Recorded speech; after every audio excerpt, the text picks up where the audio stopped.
Minister का statement आ रहा है। माननीय विदेश मंत्री जी। Honorable Chairman sir, I rise to apprise this august House of recent developments in West Asia that are a cause of deep concern to all of us. As honorable members are aware, this round of conflict started on 28 February 2026.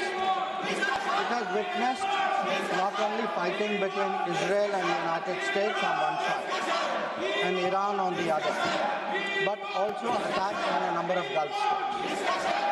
There have been numerous casualties, including at the leadership level in Iran, as well as destruction of infrastructure in the region. At the very outset, government had issued a statement on 28 February expressing its deep concern and urging all sides to exercise restraint, avoid escalation, and prioritize the safety of civilians. We believe, and we continue to believe, that dialogue and diplomacy should be pursued to de-escalate tensions and address underlying issues. It is also imperative that the sovereignty and territorial integrity of all states in the region be respected. Chairman sir, given the gravity of the situation, the Cabinet Committee on Security (CCS) met on 1 March under the chairmanship of the Honorable Prime Minister. It was briefed on the airstrikes in Iran and the subsequent attacks in several Gulf countries. The CCS was concerned over the safety and security of the Indian community in the region. It also focused on the implications for regional security and for economic and commercial activities. The committee was apprised of difficulties faced by Indian travelers transiting the region and by students appearing for scheduled examinations in these countries. It directed all concerned ministries and departments to take appropriate measures to respond to these problems. Honorable Prime Minister continues to closely monitor developments, emerging developments, and relevant ministries are coordinating to ensure effective responses. Chairman sir, the conflict has continued to intensify and the security situation in the region has deteriorated significantly. We have noted that in fact, the conflict has spread to other nations with mounting destruction and deaths. Normal life and economic activities in the entire region are visibly affected and in some cases have come to a halt. We therefore reiterated our call on 3 March for dialogue and diplomacy and spoke up for an early end to the conflict. I'm confident, sir, that the entire House joins me in expressing our sorrow at the loss of life. Honorable Chairman, sir, while any development that negatively impacts peace and security in the world is deeply troubling, this ongoing conflict is an issue of particular concern for India. We are a neighboring region and understandably have obvious stakes in West Asia remaining stable and peaceful. There are almost 1 crore Indian citizens who live and work in the Gulf nations. In Iran too, there are a few thousand Indians who are there for study and employment. The region is key to our energy security and includes many important suppliers of oil and gas. Chairman sir, the Gulf is also a major trade partner, accounting for US dollars. आप लोगों से आग्रह है कि जो सवाल आप उठा रहे हैं उसी सवाल का जवाब सरकार की तरफ से विदेश मंत्री जी दे रहे हैं। अगर आपकी चिंता है कि भारत के लोग गल्फ में हैं, भारत के लोग ईरान में हैं, मिडिल ईस्ट में हैं, तो क्या कार्रवाई सरकार कर रही? आप क्या परिचय दे रहे हैं? अगर सरकार की तरफ से आपके उस चिंता का स्टेटमेंट आ रहा है, आप आपके इशूज पे स्टेटमेंट आ रहा है, तो मैं आग्रह करूंगा कि आप लोग सदन को कृपया सुचारू रूप से चलने दें। आप सुनिए, माननीय विदेश मंत्री जी जो आप सवाल को उठाना चाहते हैं उसका जवाब दे रहे हैं, स्टेटमेंट दे रहे हैं। आप सुनना नहीं चाहते, पहले से प्ले कार्ड लेके आए हैं। ये प्ले कार्ड लेके क्यों आए? कई बार अध्यक्ष जी ने कहा प्ले कार्ड लेकर के सदन में नहीं आया जा सकता, फिर भी आप तैयारी के साथ कि सदन को नहीं चलने देना। माननीय विदेश मंत्री जी। Chairman sir, the Gulf is also a major trade partner, accounting for US dollars 200 billion almost annually of trade. The House is also aware that in the last decade there have been significant investments from the region into the Indian economy. Therefore, the serious supply chain disruptions and climate of instability that we perceive are indeed serious issues. Furthermore, these include attacks on merchant shipping, where Indian nationals often constitute a large proportion of the crews. We have sadly already lost 2 Indian mariners and 1 remains missing in such incidents. I know, sir, that the House joins me in condoling the deaths. Honorable Chairman, sir, government has been assessing the situation in West Asia continuously since the 12-day war in June 2025. We noted the indications of growing tension and cautioned the Indian community in Iran accordingly. On 5 January, Indian nationals were advised by the Ministry of External Affairs to avoid non-essential travel to Iran. Those already resident there were urged to register with the embassy, exercise due caution, and monitor embassy website and social media handles. A second advisory was issued on 14 January, reiterating the advice to avoid travel in even stronger.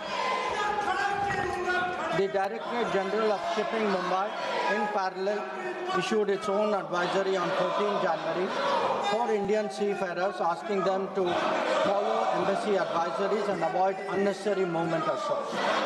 Recruitment and shipping companies were asked not to deploy or send Indian seafarers to Iran. Chairman sir, reflecting our assessment of the evolving situation, the Indian Embassy in Tehran issued an advisory on 14 February urging Indian nationals, including students, pilgrims, business persons and tourists, to leave Iran by all available means of transport, including commercial flights. They were asked to contact the embassy for any assistance and provided with 24/7 helplines. This was again reiterated in very strong terms through another advisory on 23 February. Some heeded these advisories and have left the country. However, many others have disregarded them and remain in Iran. We are also in touch with fishermen who operate out of Iraq. This, sir, was the situation till 28 February 2026. Honorable Chairman, sir, once the conflict commenced, the Indian Embassy has facilitated the relocation of several Indian students in Tehran to places outside Tehran. An advisory update with emergency contact helplines was issued on 3 March. Similarly, facilitation was extended to pilgrims who were there in Iran for their internal movement. Indian nationals who were in Iran for business purposes were assisted to cross over to Armenia and to return home. The embassy in Tehran remains fully operational, I should say, in fact, on the highest alert. They are totally committed to supporting the Indian community in this difficult situation and in assisting Indian nationals who may wish to cross international borders. Where seafarers are concerned, the Directorate General of Shipping, through an order on 2nd March, constituted a quick response team for immediate response, coordination and support functions. This will function on a 24/7 basis. Honorable Chairman, sir, I would like to inform you that every Indian embassy in the region has similarly issued advisories. This is so with Israel, UAE, Bahrain, Qatar, Kuwait, Saudi Arabia, Iraq, Many of them did so on the 28th of February. Israel did it again on the 1st of March. Many of them again in the Gulf did it on the 5th of March. Saudi Arabia did it on the 8th of March. So this has been a continuous exercise. The MEA has set up a dedicated special control room to monitor the situation and respond to queries from those affected as well as their families. Our last update was issued on the 7th of March. Chairman, sir, I would like to inform the House through you that our diplomats are working hard to assist stranded transit passengers in hubs like Dubai, Doha and Abu Dhabi. They have facilitated international border crossings for Indian nationals, including from UAE to Oman and from Qatar, Kuwait and Bahrain to Saudi Arabia. Wherever there has been a partial opening of airspace, we have approved and undertaken commercial flights, including non-scheduled flights, for the return of Indian passengers. Our estimate is that about 67,000 of our nationals have done so as a result. So, the Ministry of Civil Aviation has also put out figures for the last 3 days. On the 7th of March, there were a total of 51 inbound flights operated by Indian carriers, 49 on the 8th of March, and there are 50 flights planned for the 9th of March. Chairman, sir, throughout this period, government has maintained close contact with relevant countries. Honorable Prime Minister has personally spoken to the President of UAE, the Amir of Qatar, the Crown Prince of Saudi Arabia, the Crown Prince of Kuwait, the King of Bahrain, the Sultan of Oman, the King of Jordan, and the Prime Minister of Israel.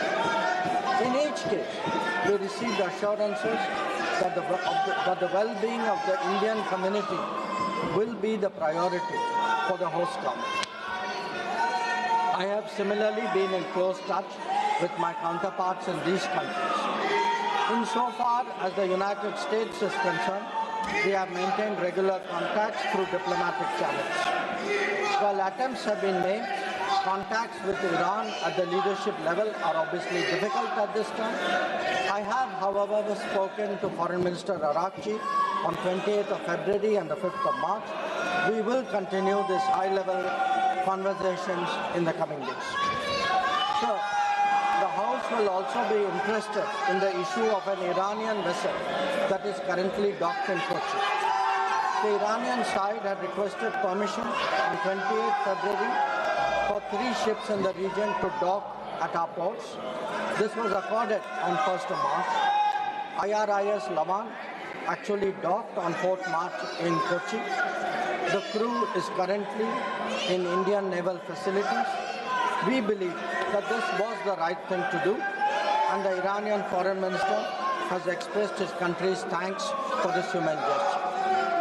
So, in view of the implications of this conflict for our energy security, I also seek to address that particular concern. Government remains committed to ensuring that fully taking into account availability, costs, and risks of the energy markets.